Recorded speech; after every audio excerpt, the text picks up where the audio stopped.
il y a parfois un peu de mépris social, je trouve, en disant « Oh non, mais moi, ça, c'est trop pop, c'est trop populaire, moi, je suis plus instruit, je me dirige vers d'autres médias, d'autres types de, je sais pas moi, des choix cinématographiques ou musicaux qui sont plus élitistes, en fait. » Mais j'ai l'impression que ce que les gens disent en disant ça, c'est qu'ils sont plus distingués, en fait. Je m'appelle Justine Saut, je suis journaliste, scénariste et dessinatrice de bande dessinée et je viens de sortir mon premier ouvrage chez Bayard Graphique qui s'intitule Wax Paradox.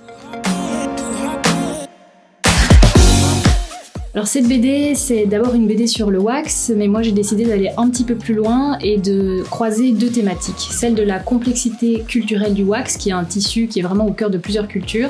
et celle de la complexité identitaire d'un personnage métissé qui s'appelle Sophia,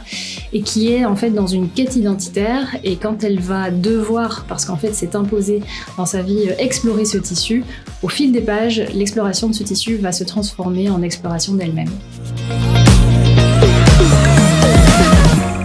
Là, je vais vous parler de la dernière BD que j'ai lue et qui m'a beaucoup marquée, c'est Manger d'Eleonore Marshall. Elle est parue aux éditions Cambourakis.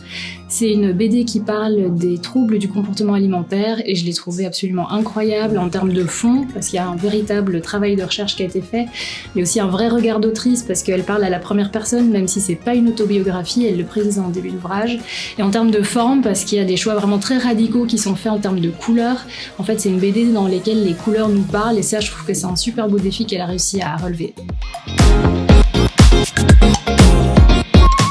Je pense que la pop culture, ça représente d'abord ce qui est le plus accessible